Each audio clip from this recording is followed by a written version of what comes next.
I have always been a super curious person, and that's why I am involved in so much around the school. And never in my life have I had all of those interests work in tandem in the way that they did in radio. It allows me to stay curious and not leave behind any of my interests, any of my passions, and that's what I love so much about it. Every episode is different, and it makes it so it's very sprawled out. Right. Well, this radio station is 50 years old, but I am only into my 6th year. Where it's come from with me is I started with 18 kids. Now I have 140.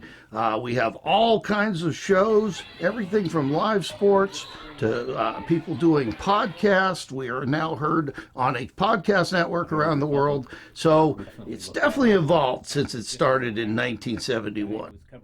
Joe is really the best teacher to teach this class, and that's because he has so much trust in his students to a level that I've never seen before, and he gives kids the independence to do what they want to do. What students learn when they take my class is the 3 C's: confidence, collaboration, and communication. I think in this program, something that I love a lot is that I'm able to really follow my passion, and that happens to be music composition, and I finally found a way that I can really channel that into something and still help spread like a positive message to other people and use my music composition in an effective way. I'm super grateful to the Mercer Island Schools Foundation really for helping us get our start here. When I came here, there was no soundproofing in any of these studios. There was a grant that made these sound like radio studios and not just offices.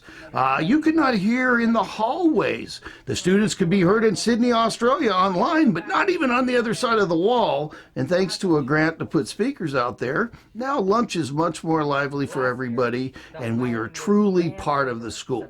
Every day is different as general manager. There are so many different things to do. I kind of serve as an example of a radio student for other kids by doing things like loading music when we need more, making promos when Joe needs them, uploading my show really consistently, and also just helping students with what they need to push their ideas and their projects forward. You can tune in to the football game, live broadcast by Scott Purak and Gabe Gottesman at 7 p.m. The Islanders are fueled by a high-powered offense. The first month I was in here, Joe and some upperclassmen kind of led the way for me, and now I'm broadcasting play-by-play for football and basketball and other sports along with some of my friends, and I've been doing a sports show with my best friend for now 3 years. So it's just given me so many opportunities to kind of expand and get my voice on air, which is something that I think is really cool to think about, that my voice is going out in the airwaves across the world.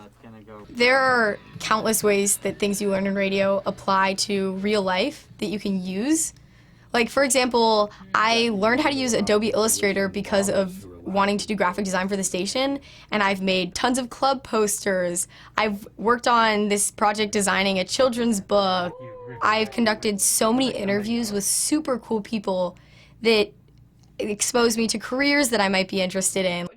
And there are, like, name something and you can probably do it in radio. If you're interested in video editing, we have a YouTube channel. If you're interested in music, you can load music onto the station. If you just want to DJ, you can program your own music and voice track the hour. And if your passion doesn't have a tangible task you can do, make a show about it, and then you can delve into it. Whether you're going to be a doctor or a lawyer or a school teacher or anything, you need to be able to communicate with people, and confidently. That's what they learn here more than anything.